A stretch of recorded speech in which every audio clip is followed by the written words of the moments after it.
चलिए सीखते हैं गुड़ का ठेकुआ कैसे बनाया जाता है। मैंने जो बनाया है आपके साथ शेयर कर रही हूँ। तो चलिए, इसमें बस सिंपल सा 3 इंग्रेडिएंट चाहिए। रिफाइंड, मैदा और चीनी या गुड़। मैं यहाँ गुड़ का इस्तेमाल की हूँ, आप चीनी का भी इस्तेमाल कर सकते हैं। ये सभी हम लोग के घर में खाया जाता है, मीठा होता है।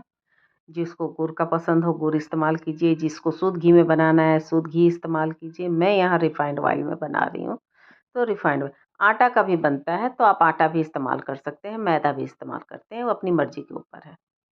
मैं यहाँ आटा में ही बना रही हूँ ये।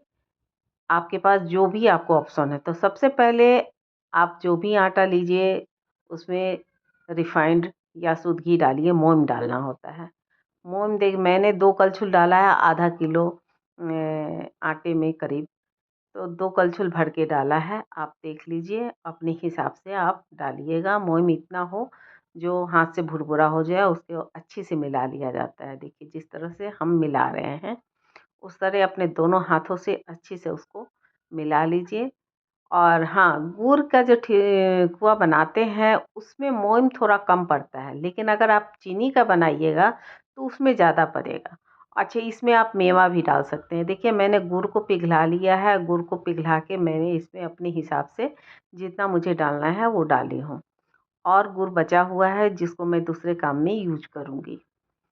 तो ये गुड़ चूँकि बहुत गर्म है, इसलिए डाल के मैंने उसको हाथ से नहीं, पलटा से ही उसको थोड़ा-सा एक बार चलाया है। और इसमें देखिए मैंने सौंफ डाला है और इलायची पाउडर।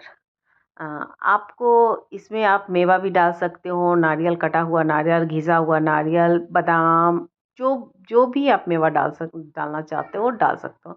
मैं इसको बिल्कुल सिंपल और डेली यूज़ करने के लिए बनाया है, तो मैं ज़्यादा कुछ नहीं डालूँगी, क्योंकि हम लोग का जो थोड़ा-सा उम्र हो गया है, तो उम्र में दाँत में लगता है, कुछ भी फँसता है, तो इसलिए मैं ऐसे ही बना रही हूँ। और इसको जो है बहुत सख्त भी नहीं साना जाता है और बहुत गीला भी नहीं। जैसे रोटी का आटा सानते हैं ना, थोड़ा-सा कड़ा टाइप का ही, बहुत ज़्यादा नहीं, बस ठीक-ठाक।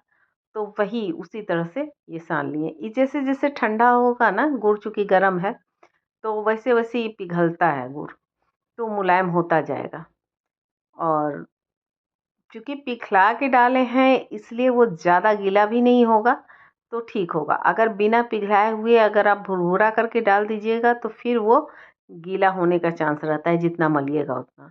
लेकिन हम ऑलरेडी पूरा गीला करके डाले हैं तो ये गीला नहीं होगा। और इसी तरह का देखिए डो बना लेना है। इसका टेक्सचर देखिए कैसा है, ना ही ये गीला है, ना ही ये कड़ा है, बिल्कुल परफेक्ट है।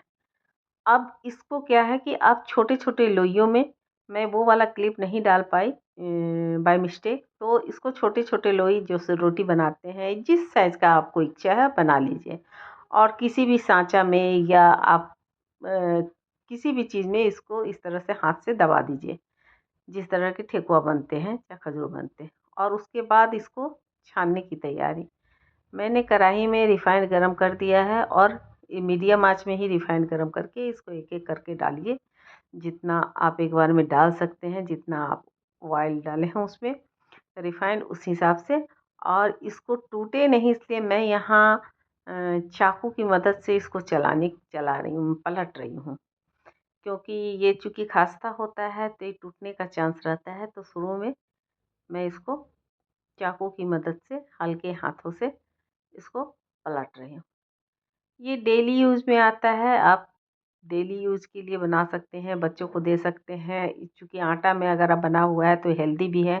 आटा और शुद्ध घी में अगर आप बनाइएगा तो टेस्टी तो होगा ही, हेल्दी भी होता है। तो इसको आप डेली शाम के समय खाइए, चाहे जब भी आपको मर्ज़ी है आप 1-2 खा सकते हैं, ये नुकसान नहीं करेगा। बाहर से लाया हुआ जो होता है वो अच्छा नहीं होता है, पर घर का बना हुआ कोई भी चीज़ हेल्दी होता है। देखिए ये किस तरह से है।